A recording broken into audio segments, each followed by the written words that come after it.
Bismillahirrahmanirrahim. Assalamualaikum warahmatullahi wabarakatuh. Baik, pada kesempatan ini kita akan bahas terkait dengan pengelolaan sediaan farmasi, baik di apotek dan rumah sakit. Yang mana kedua materi ini kita gabungkan jadi satu kesatuan dikarenakan adanya beberapa persamaan gitu ya terkait dengan pengelolaan sediaan farmasi antara apotek dan rumah sakit. Namun juga di sisi lain ada beberapa perbedaannya. Nah, eh, pada materi ini kita akan bagi menjadi dua materi ya setidaknya, di mana materi pertama terkait dengan perhitungan dan materi berikutnya terkait dengan eh, beberapa teori yang tidak ada perhitungannya. Eh, jadi meskipun kita masuknya ke ranah regulasi, namun di sini mau tidak mau kita harus juga mendalami terkait dengan matematikanya, gitu ya, dalam hal bagaimana kita mengelola sediaan farmasi. Oke, kalau kita perhatikan bahwa terkait dengan lingkup pengelolaan sediaan farmasi baik di apotek maupun rumah sakit, secara umum itu meliputi 7 aspek ini. Pertama adalah perencanaan, kedua pengadaan, penerimaan, penyimpanan, pemusnahan, pengendalian, dan juga pencatatan dan pelaporan. Jadi seorang apoteker yang mana dia menjadi seorang penanggung jawab terkait sediaan farmasi, baik di apotek maupun di rumah sakit, maka setidaknya harus menguasai 7 hal ini, gitu ya. Oke, terkait dengan perencanaan itu sendiri, di mana saya sempat menyampaikan atau mengutarakan bahwa apotek itu banyak yang mengalami kerugian bukan dikarenakan apoteknya tidak laku, melainkan ternyata apotek tersebut mengalami kerugian karena banyak obat-obatan yang tidak bisa dijual, sehingga obat-obat tersebut mengalami expired. Nah, permasalahan muncul ketika obat expired. Berbeda dengan makanan. Kalau makanan menjelang expired, mungkin kita bisa bagi-bagi, gitu ya, atau kita bisa konsumsi bersama. Tapi kan kalau obat-obatan nggak bisa seperti itu. Obat-obatan yang menjelang expired nggak bisa kita bagi-bagi ke masyarakat secara cuma-cuma, gitu ya. Di mana obat-obatan ini penggunaannya juga harus tertentu, harus tepat dosis, harus tepat sasaran dan sebagainya. Sehingga memang ini menjadi permasalahan. Oleh karena itu, untuk menghindari kerugian disebabkan karena stok yang berlebihan, maka perlu dilakukan perencanaan pengadaan obat. Nah, tidak hanya kelebihan saja, ternyata juga sering terjadi apotek mengalami kekurangan stok obat. Nah, kurang stok obat ini bisa menyebabkan turunnya kepercayaan masyarakat terhadap apotek ataupun rumah sakit. Kebayang gitu ya, ketika ada sebuah rumah sakit di sana ada pasien yang membutuhkan suatu obat tertentu, ternyata obatnya kosong. Maka pasien tersebut tidak bisa ditangani. Gitu. Nah, di mana obat tersebut misalkan tidak ada penggantinya. Nah, oleh karena itu, kita harus merencanakan sebaik mungkin terkait dengan pengadaan obat tersebut. Nah, kita kenal istilahnya adalah terkait dengan pengendalian stok obat. Sebelum melakukan pemesanan, jadi kita hitung gitu ya terkait dengan berapa banyak obat yang dibutuhkan ya untuk suatu periode pemesanan tersebut. Nah, kita prediksikan jumlahnya. Nah, sebelumnya tentu kita melakukan pemilihan dulu obat apa saja yang akan dipesan. Yang berikutnya kita hitung berapa banyak obat tersebut. Oke, terkait dengan pengelolaan sediaan farmasi di rumah sakit gitu ya. Jadi kalau di apotek sih menurut saya nggak terlalu kompleks, jadi cukup sederhana. Tapi kalau di rumah sakit ini menjadi sangat kompleks dikarenakan pada rumah sakit sendiri ini ada beragam faktor yang harus diperhatikan pada saat kita melakukan perencanaan pengadaan obat. Salah satunya adalah dengan adanya formularium, di mana formularium sendiri rumah sakit menetapkan gitu ya obat-obatan yang berlaku di rumah sakit tersebut itu melalui formularium rumah sakit. Dan formularium rumah sakit setiap rumah sakit itu pasti berbeda-beda. Kemudian ada standar sediaan farmasi, pola penyakit, efektivitas dan keamanan, penggunaan berbasis bukti dan sebagainya. Oke, secara umum pada tahap perencanaan maka baik di apotek maupun di rumah sakit ini faktornya sama. Ya, setidaknya ada 4 yang kita tarik benang merahnya. Pertama adalah pola penyakit di satu wilayah, pola konsumsi dari masyarakat yang berada di sekitar lokasi apotek ataupun rumah sakit, budaya dan kemampuan masyarakat. Jadi dari keempat hal ini kita bisa memilah mana saja obat-obatan yang bisa dipesan. Karena boleh jadi metode pengobatan ini juga menjadi salah satu bagian dari lifestyle. Ada orang-orang yang tidak mau mengkonsumsi obat-obat dengan harga yang murah. Ada orang yang dia maunya obat mahal gitu ya, obat dengan merek dagang tertentu.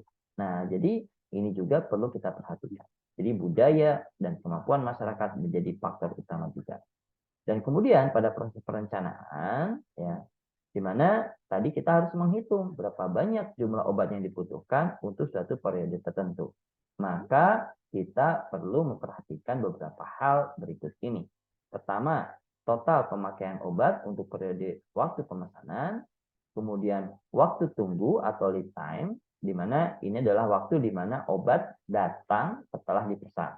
Nah, ada yang memang waktu tunggunya sangat cepat, misalkan hari ini pesan, sorenya langsung datang, ada yang sehari kemudian, ada yang 2 hari kemudian, bahkan ada yang seminggu kemudian.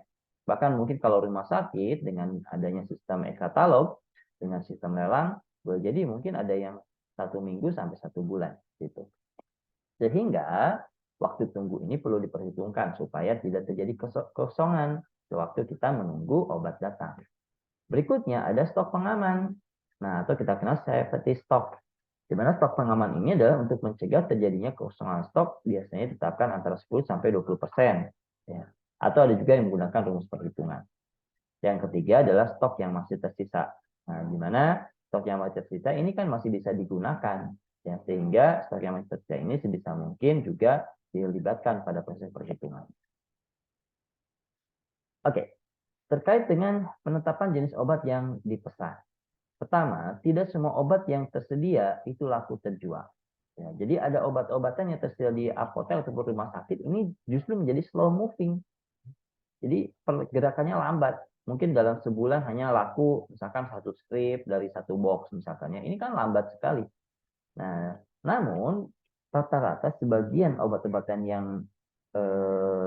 tidak laku tersebut itu ternyata menghabiskan anggaran yang cukup besar.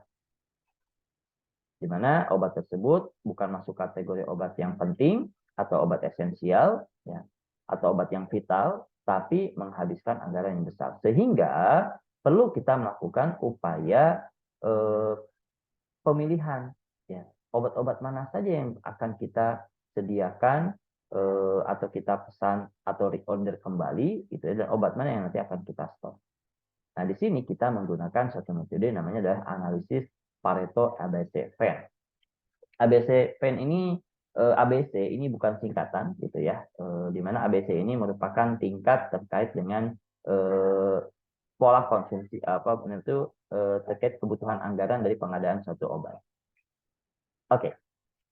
Ada yang mengatakan Pareto ini adalah analisis Pareto 80% atau analisis Pareto 70% gitu ya. Di mana di sini adalah kumpulan obat-obatan yang menghabiskan 80% anggaran dan sebagainya. Nah, sama sebenarnya ya kalau terkait dengan istilahnya antara ABC dengan Pareto 70 atau Pareto 80 hanya beda istilah saja sebenarnya ya. Kalau kita perhatikan, kelompok A ini adalah kelompok jenis obat yang jumlah nilai rencana pengadaannya menunjukkan penyerapan dana sekitar 70% dari total dana kelurahan. Jadi kelompok A ini dia menyerap 70% anggaran. Dan biasanya itu kalau kita list gitu ya, kelompok A ini justru kadang-kadang jumlahnya itu sedikit gitu. Jadi ada obat-obatan yang harganya mahal gitu ya. Dan dia menghabiskan 70% anggaran. Ada juga kelompok B, di mana kelompok B ini jumlahnya itu penyerapan dananya itu kurang lebih menghabiskan 20% anggaran, dan kelompok C ini adalah yang menghabiskan 10% anggaran. Dari kelompok A, B, dan C ini menjadi opsi gitu ya, salah satu opsi terkait dengan atau salah satu pertimbangan terkait dengan pengadaan obat. Di mana ada obat-obatan yang dia maksudnya golongan vital tapi mahal. Ya mau nggak mau harus diadakan. Gitu. Tapi ada obat-obat yang sebenarnya dia nggak esensial sebenarnya. Tadi ya, slow moving dan dia mahal. Maka sebisa mungkin obat tersebut ya jangan dipesan kembali. Gitu. Bisa jadi seperti itu. Dan kita mengenal ada kelompok V, yaitu vital. Ini adalah kelompok obat yang mampu menyelamatkan jiwa, life saving. Contoh obat jantung misalkan ya. Atau obat apa namanya itu anti trombolisis misalkan untuk mengobati stroke gitu, dan sebagainya. Nah, obat-obat kelompok ini biasanya ditetapkan kebijakannya oleh apotek ataupun oleh rumah sakit. Ada kelompok obat esensial. Nah, ini adalah kelompok obat yang bekerja pada sumber penyebab penyakit dan paling dibutuhkan untuk pelayanan kesehatan. Contoh misalkan untuk hiperlipidemia, hiperkolesterolemia, obat untuk hipertensi, untuk DM, diabetes mellitus dan sebagainya, ya. Dan juga ada obat non esensial yang merupakan obat penunjang, yaitu obat yang kerjanya ringan dan biasanya dipergunakan untuk menimbulkan kenyamanan. Jadi kalaupun tidak tersedia, gitu ya, maka obat-obat ini masih bisa dikonversikan dengan obat-obat yang lain. Baik, AB7 itu kalau kita perhatikan diagramnya seperti ini. Jadi ada kaitan antara A dengan V, B dengan V, C dengan V. Atau A dengan esensial, B dengan esensial, C dengan esensial, dan A dengan non-esensial, B dengan esensial, dan sebagainya. Kalau kita perhatikan dari grafik ini, dari tabel ini gitu ya, maka obatnya yang didahulukan untuk dipesan. Maka obat yang didahulukan untuk dipesan itu adalah obat-obatan golongan yang murah tentunya, gitu ya, menghabiskan anggaran yang sedikit tapi vital. Maka CV ini yang paling utama untuk dipesan. Berikutnya yang mana? Itu yang vital B, kemudian yang vital A. Kemudian ketika obat-obat tersebut murah, maaf, obat-obat tersebut ternyata mahal dan non esensial, maka ini yang paling dahulu untuk disingkirkan. Jadi yang harganya mahal, non esensial, maka ini adalah obat-obatan yang berikutnya mungkin tidak dipesan kembali atau mungkin dieliminasi gitu ya untuk dipesan mungkin di kemudian hari ketika sedang luang. Jadi AB7 ini adalah satu metode yang efektif untuk memilih jenis obat-obatan mana yang nanti akan dipesankan. Dan tentunya di sini kita harus mengetahui dulu apa saja yang termasuk golongan obat vital, golongan esensial, dan non-esensial. Baik, ini adalah teknik dari analisis AB7 itu sendiri. Maka kita terlebih dahulu melakukan stock outline. Jadi kita periksa dulu jumlah seluruh stok obat yang tersedia. Kemudian berikutnya kita lakukan pembuatan daftar, gitu ya, daftar obatnya. Berikut juga jumlah stoknya atau juga kebutuhannya dan juga harganya. Dan kemudian dari situ kita kalikan. Nah, nanti dari situ akan kelihatan tuh mana obat-obatan yang masuk kelompok A, kelompok B, kelompok C. Nanti kita urutkan dulu tuh dari harganya mahal sampai yang harganya murah. Jadi dari situ nanti akan ketahuan, oh ternyata obat-obat ini masuk golongan A. Oh ternyata golongan A dan non esensial, coret. Ya. Golongan A esensial masuk. Golongan B non esensial, coret dan sebagainya. Ya. Dan tidak semua obat non esensial itu dia dicoret ya. Ada beberapa obat-obat non esensial yang mau tidak mau harus kita pesan. Kenapa? Karena obat-obat tersebut meskipun non esensial tapi dia memiliki proses penjualan yang cepat atau fast moving. Nah, jadi banyak sekali faktor-faktor yang bisa memberikan kita opsi bagaimana kita memilih obat. Kemudian terkait dengan perhitungannya, kan tadi pemilihannya, obatnya sudah kita pilih. Nah berikutnya kita akan menghitung berapa banyak obat yang akan dipesan. Nah setidaknya ada 3 metode, sebenarnya ada 2 metode, ya metode utama gitu ya, dan metode yang berikutnya adalah metode proxy consumption, merupakan metode campuran mungkin ya, gabungan. Nah, yang pertama adalah metode konsumsi. Jadi metode konsumsi ini adalah metode yang didasarkan pada data konsumsi sediaan farmasi. Dan kemudian metode ini sering dijadikan sebagai perkiraan yang paling tepat dalam perencanaan sediaan farmasi, di mana metode konsumsi ini menggunakan data dari konsumsi periode sebelumnya dengan penyelesaian yang dibutuhkan. Jadi kita menghitung dulu, misalkan gitu ya, pemasangan obat itu tiap 3 bulan. Maka 3 bulan sebelumnya kita hitung berapa total penggunaannya. Nah, itu akan jadi dasar. Atau kalau misalnya di apotek kemasannya tiap 1 bulan, maka 1 bulan berikutnya berapa penggunaan. Gitu. Nah, nanti ini akan menjadi dasar perhitungan. Kemudian berikutnya adalah metode morbiditas. Kalau metode morbiditas ini didasarkan pada pola penyakit. Di mana pola penyakit itu sendiri, kan mereka biasanya menggunakan obat yang spesifik. Setiap kasus itu nanti akan dihitung berapa dosis yang digunakan. Jadi biasanya ini kaitannya dengan dosis. Misalkan dari durasi pemakaian sehari 2 kali gitu ya, dari setiap pemakaian itu dosisnya 500 mg, maka 500 kali 2 sama dengan 1000 mg. Sehari berarti 1000 mg. Dan pada saat mengobati itu biasanya kasusnya itu berlangsung 5 hari. Nah, maka dikalikan 5 hari. Kasusnya ada berapa? Ada 1000 kasus, maka dikalikan 1000. Jadi dasarnya adalah kasus. Dan pola standar pengobatan untuk penyakit tertentu. Dan yang ketiga ada metode proxy consumption, di mana metode ini digunakan untuk rumah sakit yang baru berdiri. Di mana rumah sakit yang baru berdiri kan dia tidak memiliki data konsumsi sama sekali, gitu ya. Tapi selain itu juga bisa digunakan oleh rumah sakit yang telah lama berdiri, namun dia tidak memiliki data konsumsi ataupun morbiditas yang bisa dipercaya. Secara umum, metode konsumsi itu rumusnya seperti ini, di mana rencana pemesanan itu adalah SK atau stok kerja, yaitu stok obat selama durasi pemesanan, ditambahkan safety stock. Safety stock ini ada yang menghitung, ya ada yang dia menetapkan langsung 10% sampai 20%. Dan juga ditambahkan lead time, waktu tunggu. Jadi, kalau kita perhatikan dari rumus ini, maka perencanaan obat itu adalah jumlah kebutuhan normal, gitu ya, pemakaian normal selama bulan sebelumnya atau periode sebelumnya, ditambahkan dengan stok pengamannya berapa, ya supaya terjadi kekosongan, ditambahkan waktu tunggunya berapa lama.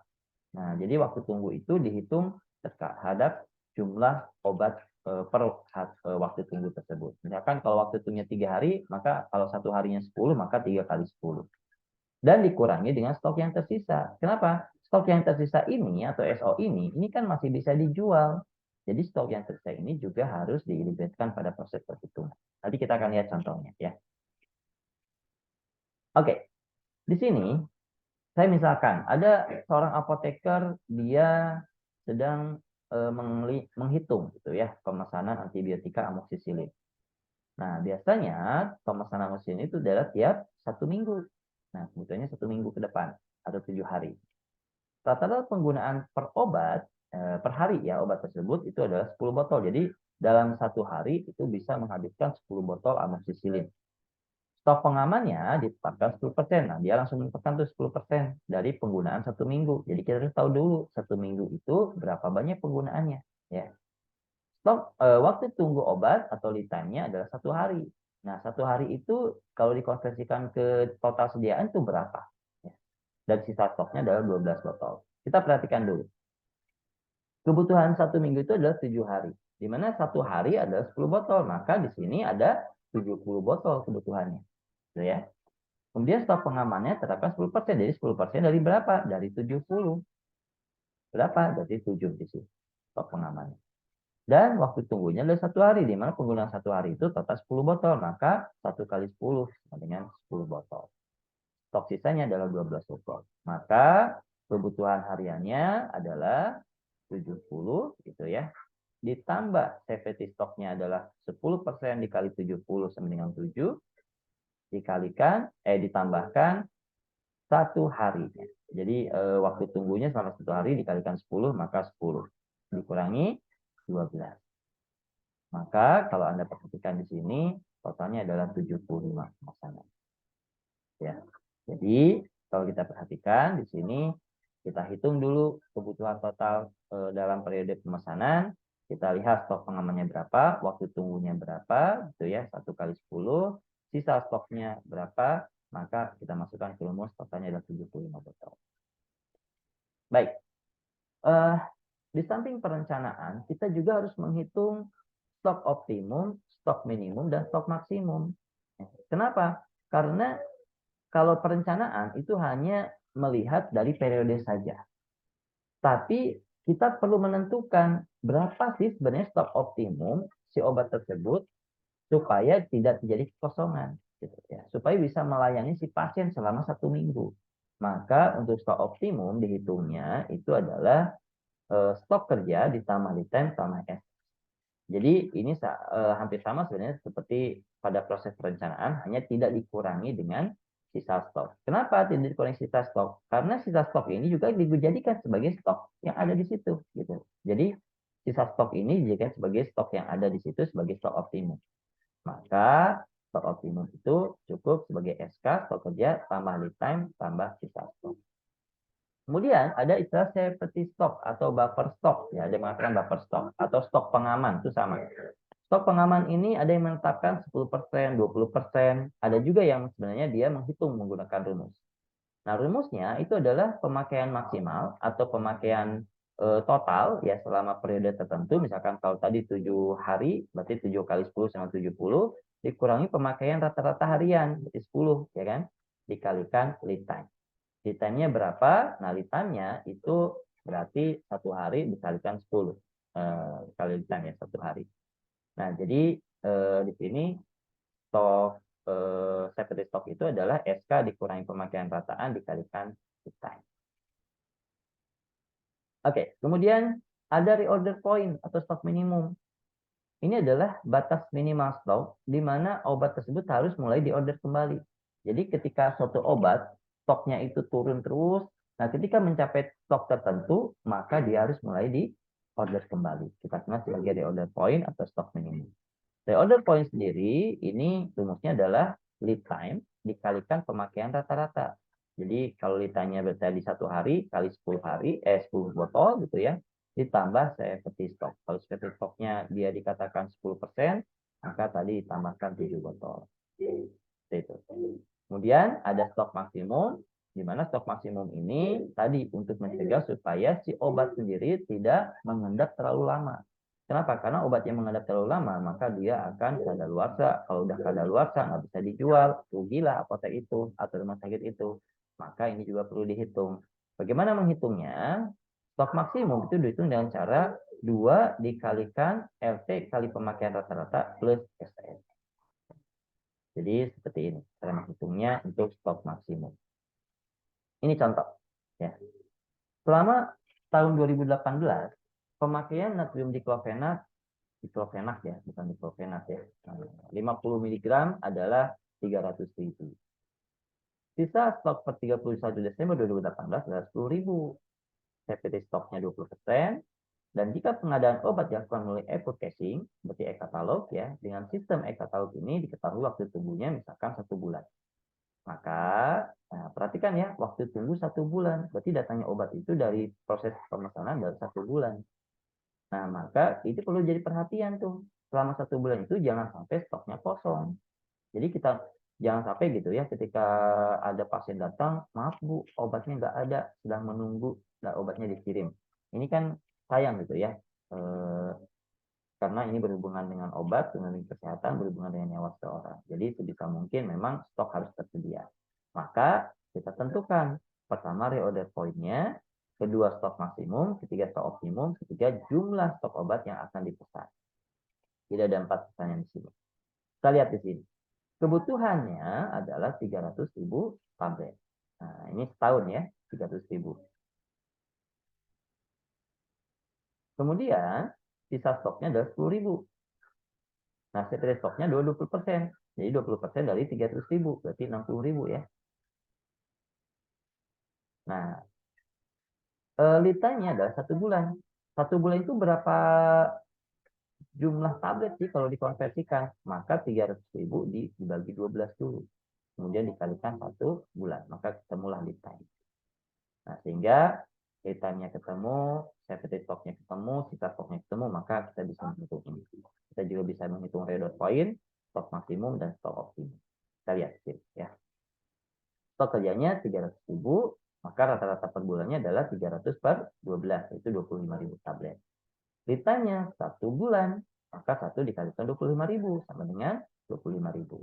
Safety stoknya 20% dari 300.000, 60.000. Dan stoknya ada 10.000. Nah, reorder point-nya maka ini menjadi LT dikalikan pemakaian rata-rata. Berapa pemakaian rata-rata per bulan? Yakni 25.000 ya. Ditambah SS yaitu 60.000 sama dengan 25.000 plus 60.000 85.000. Jadi stok obat tersebut gitu ya untuk natrium diklofenat ini baru dipesan kembali setelah stok minimumnya mencapai 85.000, harus pesan lagi. Kemudian, stok maksimum ini adalah 2 kali LT kali pemakaian rata-rata plus SS. Yaitu 2 kali 1 kali 25.000 plus 60.000, yang ini sama dengan 50.000 ya, plus 60.000. Jadi 2 kali 25.000 adalah 50.000 plus 60.000 jadi 110.000. Jadi stok maksimumnya adalah 110.000. Nggak boleh lebih dari sini ya. Stok maksimumnya 110.000. Stok optimum ini adalah SK plus LT plus SS. Ini jumlah obat yang dipesan sama dengan 300.000 plus 25.000 plus 60.000 sama dengan 385.000. Nah, kok ada perbedaan gitu? Stok maksimumnya kan 110.000, ini 385.000. Kenapa optimumnya lebih tinggi dibandingkan maksimumnya? Ya maksimum ini adalah stok untuk per bulannya. Ya. Sedangkan kalau ini, gitu ya, ini adalah stok optimum untuk selama satu tahun berjalan. Jadi stok optimumnya adalah segini supaya obatnya tidak mengalami kekosongan. Adapun karena dia akan memesan saat ini, gitu ya, maka jumlah obat yang dipesan adalah stok kerja plus LT plus SS dikurangi S0 atau stok optimum dikurangi stok yang tersisa yaitu totalnya 375.000. Jadi bagaimana kita bisa menghitung reorder point, stok maksimum, stok optimum, dan stok minimum. Jadi seperti ini, gitu ya. Baik, bagaimana kalau seandainya ada satu kondisi force major, gitu ya, ada satu wabah yang menimpa sehingga menyebabkan obat mengalami kekosongan. Nah, jadi jika terjadi kekosongan obat, maka perhitungannya juga berbeda. Ya. Bagaimana perhitungannya? Maka kita lihat sih. Selama tahun 2018, misalkan pemakaian natrium diklofenak adalah 50 mg adalah 248.500 tablet. Sisa stok per 31 Desember adalah 10.000. Safety stoknya 20%, pengadaannya melalui purchasing sehingga lead 1 bulan. Nah, catatan menunjukkan pernah terjadi kosongan stok selama 10 hari. Nih, 10 hari pernah kosong stoknya. Ya. Karena musibah dan sebagainya, dan kita nggak tahu lah ya. Dan diketahui 1 tahun itu adalah 365 hari, dan 1 bulan adalah 30 hari. Nah, bagaimana cara menghitung di sini? Maka, kalau kita perhatikan, kalau 1 tahun itu adalah 365 ya. 365. Maka 248.500 ini kan untuk 1 tahun. Ini bukan untuk 365. Tapi untuk berapa? Untuk 365 dikurangi 10. Jadi 355. Kenapa? Karena terjadi kekosongan. Jadi selama 2018 itu kosong 10 hari, totalnya adalah 248. Maka dari sini kita lihat dulu perharinya berapa sih supaya kita bisa ketahuan sebenarnya tanpa kekosongan stok itu kebutuhan realnya itu berapa. Maka 248.500 dibagi 355.000 dulu. Maaf, 355. Jadi 248.500 bagi 355. Nah, jadi dapatlah perharinya ya. 1 bulan 30 hari dapat tuh lead time-nya. Itu 1 bulan. Kemudian pemakaiannya berapa jadinya? Jadi pemakaiannya itu kebutuhannya bukan 248.500, tapi ini dikalikan 365. Jadi 365 per 355 dikalikan 248.500. Maka kita bisa hitung seperti ini. Stok kerjanya 248.500, kosongan 10 hari. Maka rata-rata penggunaan per hari adalah 248.500 dibagi 365 dikurangi 10. Tadi, masih ingat ya, kenapa dikurangi 10? Karena terjadi kosongan 10 hari, dan 248.500 ini adalah total, gitu ya, termasuk kosong yang 10 hari itu. Sehingga perharinya adalah 700 tablet. Maka per bulannya adalah 21.000 tablet, yakni 30 kali 700. Maka kalau dari sini kita ketahuan, lead time-nya adalah 1 kali 21.000, dan kebutuhan selama 365 hari, ya, atau 12 bulan itu adalah 252.000. Tahuan ya. Tapi stoknya ini adalah 20% kali yang kebutuhan ini, bukan dari sini. Dapatlah tapi stoknya adalah 50.400 dan sisa stoknya adalah 10.000. Ini juga perlu diperhitungkan sehingga hitungannya di sini. Maka kebutuhan total obatnya adalah 313.400. Dan berikutnya kita lihat dari metode morbiditas. Kalau tadi dari metode konsumsi, sekarang dari metode morbiditas. Nah, seperti apa metode morbiditas? Kita perhatikan di sini ya. Ada apoteker di rumah sakit sedang menghitung jumlah kebutuhan sirup antibiotik cefixim 100 mg per 5 ml ukuran 50 ml untuk 1 bulan ke depan. Jumlah kasus setiap bulan ini bisa mencapai 120 kasus, di mana pemakaian setiap harinya 2 kali 100 mg selama 6 hari. Oke, kasusnya di sini adalah 120 kasus, di mana setiap satu kasus itu penggunaannya adalah 2 kali 100 mg, berarti 200 per hari. Ya. Selama 6 hari, 200 kali 6, berarti 1.200 per hari. Oke, sudah ada pemakaian selama 6 harinya, dan di sini kasusnya ada 120, maka 1.200 dikalikan 120, totalnya adalah 144.000 ya, kalau nggak salah ya, 144.000 miligram. Oke, ini kebutuhan total. Oke, untuk semua kasus ini. Baik, kalau kita perhatikan di sini, sediaannya sendiri ini mengandung 100 mg per 5 ml, ukurnya 50. Berarti dalam satu sediaan ada berapa? Maka dari sediaan adalah 50 dibagi 5 kalikan 100. Jadi totalnya adalah ada 1000 mg. Sehingga kebutuhannya adalah 144.000 dibagi dengan 10.000. Jadi 140. Bayang ya, jadi 144 botol. Kenapa dalam satu botol ada 1000 ml? Ya. Baik. Ya.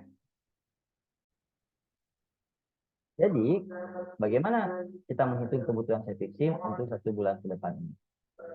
Baik, ukuran sediaan 100 mg per 5 ml. Ya. Maka dalam 60 ml ini terdapat berapa gram?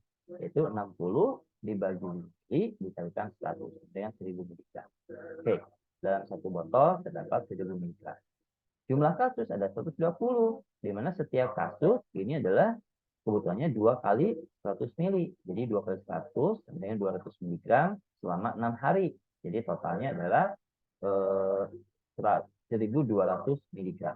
Ya, jadi 2 kali 100 kali 6, 1.200 mg. Ini kebutuhan untuk satu kasus.